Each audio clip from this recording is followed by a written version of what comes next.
Indian റെയിൽവേയുടെ മറ്റൊരു വമ്പൻ റിക്രൂട്ട്മെന്റ് നോട്ടിഫിക്കേഷൻ കൂടി വന്നിട്ടുണ്ട്. നേരത്തെ തന്നെ ഷോർട്ട് നോട്ടീസ് വന്നിരുന്നു. ഇപ്പോൾ junior engineer, depot material superintendent എന്നീ തസ്തികകളിലായിട്ട് 3993 ഒഴിവുകളാണ് അഖിലേന്ത്യാ അടിസ്ഥാനത്തിലുള്ളത്. ഇതിലേക്ക് ഏതെങ്കിലും വിഷയത്തിലുള്ള അതാത് വിഷയങ്ങളിലുള്ള അംഗീകൃത ഡിപ്ലോമ അല്ലെങ്കിൽ എഞ്ചിനീയറിംഗ് ബിരുദം ഉള്ളവർക്ക് അപേക്ഷിക്കാൻ കഴിയും. ഇതേക്കുറിച്ച് കൂടുതൽ കാര്യങ്ങളാണ് ഈ വീഡിയോയിൽ ഷെയർ ചെയ്യുന്നത്. ഇപ്പോൾ ഈ കാര്യങ്ങളൊക്കെ നിങ്ങൾ പൂർണ്ണമായിട്ടും മനസ്സിലാക്കാൻ വീഡിയോ മുഴുവനായിട്ട് കാണാം. എലിജിബിൾ ആയുള്ള കൂട്ടുകാർക്കും കൂടി ഷെയർ കൊടുത്തു കഴിഞ്ഞാൽ അവർക്കും ഇതിന് അപേക്ഷിക്കാൻ അവസരം ലഭിക്കും. ഓൺലൈനായിട്ട് വേണം അപേക്ഷിക്കാനായിട്ടുള്ളത്. അപ്പോൾ കൂടുതൽ കാര്യങ്ങൾ നമുക്ക് മനസ്സിലാക്കാം. അതിനു മുമ്പ് നിങ്ങൾ ആദ്യമായിട്ടാണ് ചാനൽ കാണുന്നുണ്ട്, ഇതുപോലെ ഇൻഫർമേഷൻസ് ഒക്കെ ഇനിയും ലഭിക്കാനായിട്ട് നിങ്ങൾ ചാനൽ സബ്സ്ക്രൈബ് സപ്പോർട്ട് ചെയ്യാൻ മറക്കരുത്. ഇതിൻ്റെ വിശദാംശങ്ങൾ നമുക്ക് നോക്കാം. നേരത്തെ പറഞ്ഞ പോലെ 3993 ഒഴിവുകളാണുള്ളത്. വിവിധ ബ്രാഞ്ചുകളിലെ ഒഴിവുകൾ പറയുകയാണെങ്കിൽ സിവിൽ എഞ്ചിനീയറിംഗ് കഴിഞ്ഞവർക്ക് 1638 ഒഴിവുകൾ, mechanical engineering 1125, electrical 599, depot material സൂപ്രണ്ടിന് 324 ഒഴിവുകളാണ്. സിഗ്നൽ ആൻഡ് ടെലികമ്മ്യൂണിക്കേഷൻ 307 ഒഴിവുകൾ. അങ്ങനെ ആകെ 3993 ഒഴിവുകളാണുള്ളത്.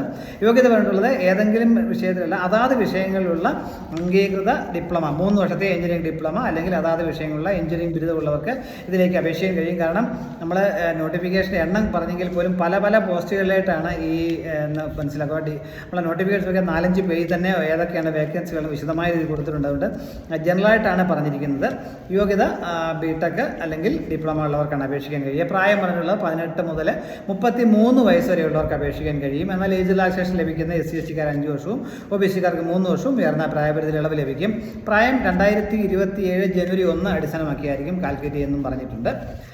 അതുപോലെ പ്രത്യേകം ശ്രദ്ധിക്കേണ്ട കാര്യങ്ങൾ, റിസൾട്ട് പ്രതീക്ഷിച്ചിരിക്കുന്നവരെ ഇതിൽ അപേക്ഷിക്കാൻ എലിജിബിൾ അല്ല. കാരണം ഇപ്പോൾ ഓൾറെഡി പാസ് ഔട്ട് ആയവർ മാത്രമേ എലിജിബിൾ ആയിട്ടുള്ളൂ എന്ന് പറഞ്ഞിട്ടുണ്ട്. പ്രത്യേകം ശ്രദ്ധിക്കുക. ഇനി നമ്മൾ സെലക്ഷനെ കുറിച്ച് പറയുകയാണെങ്കിൽ ആദ്യം ഒരു കമ്പ്യൂട്ടർ ബേസ്ഡ് ടെസ്റ്റ് ആയിരിക്കും, ലെവൽ 1. അതിലേക്കൊരു 1.5 മണിക്കൂർ നീണ്ടു നിൽക്കുന്ന 100 ചോദ്യങ്ങളുള്ള പരീക്ഷയായിരിക്കും. Objective type multiple choice questions ആയിരിക്കും. അത് ക്വാളിഫൈ ചെയ്യുന്നവർക്ക് രണ്ടാമത് ലെവൽ 2 CBT ഉണ്ടാവും. അതിൽ ടെക്നിക്കൽ ക്വസ്റ്റ്യൻസും ഉണ്ടാവും എന്ന് പറഞ്ഞിട്ടുണ്ട്. അതിന് ഏകദേശം 2 മണിക്കൂർ നീണ്ടു നിൽക്കുന്ന 150 ചോദ്യങ്ങളുള്ള പരീക്ഷയായിരിക്കും. ഈ 2 പരീക്ഷകൾ ഉണ്ടാവുള്ളൂ. അപ്പോൾ രണ്ടാമത്തെ പരീക്ഷ ക്വാളിഫൈ ചെയ്ത് കഴിഞ്ഞവർക്ക് അവർക്ക് ഡോക്യുമെന്റ് വെരിഫിക്കേഷനും പിന്നീട് മെഡിക്കൽ എക്സാമിനേഷൻ ഉണ്ടാകുന്നതിന് ശേഷമായിരിക്കും ഫൈനൽ നിയമനം എന്ന കാര്യം കൂടി ഓർമ്മിക്കുക. സാലറിയെക്കുറിച്ച് പറയുകയാണെങ്കിൽ അടിസ്ഥാന ശമ്പളത്തിന് 35,400 രൂപയാണ്. ലെവൽ 6 അപ്പോയിൻമെൻ്റ് ആണ്. അപ്പോൾ തുടക്ക ശമ്പളത്തിന് 60,000 രൂപയിൽ കൂടുതൽ ലഭിക്കും എന്ന കാര്യം കൂടി മനസ്സിലാക്കുക. ഇതിൻ്റെ notification number centralised employment notice CEN 04/2026 എന്നുള്ളതാണ്. ഇനി നമുക്ക് എക്സാമിനേഷൻ ഫീസിനെ കുറിച്ച് പറയുകയാണെങ്കിൽ SC/ST കാൻഡിഡേറ്റ്സ്, അതുപോലെ ex servicemen candidates, transgenders, female candidates, disability ഉള്ളവർക്കെല്ലാം 250 രൂപയുടെ അപേക്ഷ ഫീസ്. അവർ കമ്പ്യൂട്ടർ ബേസ്ഡ് എക്സാമിനേഷൻ 1 ലെവൽ 1 എഴുതി കഴിഞ്ഞാൽ ഫുൾ എമൗണ്ടും റീഫണ്ട് കൊടുക്കുന്നതായിരിക്കും, ബാങ്ക് ചാർജ് ഒഴിച്ചിട്ട്. എന്നാൽ ബാക്കിയുള്ള എല്ലാ കാൻഡിഡേറ്റ്സും 500 രൂപ അപേക്ഷ ഫീസായിട്ട് നൽകണം. അവർക്ക് CBT ലെവൽ 1 എഴുതി കഴിഞ്ഞ് കഴിഞ്ഞാൽ 400 രൂപ റീഫണ്ട് ചെയ്യുന്നതായിരിക്കും, ബാങ്ക് ചാർജ് ഒഴിവാക്കിയിട്ടായിരിക്കും എന്ന കാര്യം കൂടി ഓർമ്മിക്കുക. അപ്ലൈ ചെയ്യുമ്പോൾ പ്രത്യേകിച്ച് നമ്മൾ അപ്ലൈ ചെയ്യാൻ വേണ്ടി ആദ്യം RRB-യുമായിട്ടൊരു അക്കൗണ്ട് ക്രിയേറ്റ് ചെയ്യേണ്ടതായിട്ടുണ്ട്. ഇനി വയലായിട്ടുള്ള ഇമെയിൽ ID, മൊബൈൽ നമ്പറൊക്കെ വേണം. അതുപോലെ ഫോട്ടോ ഒക്കെ നമ്മൾ ലൈവായിട്ട് വേണം അപ്ലോഡ് ചെയ്യുന്ന കാര്യം കൂടി ഓർമ്മിക്കുക. അതിനുള്ള ഫെസിലിറ്റീസ് ആപ്ലിക്കേഷൻ ഫോർ ഫില്ല് ചെയ്യുമ്പോൾ ഓൺലൈൻ ആപ്ലിക്കേഷനിലുണ്ട്.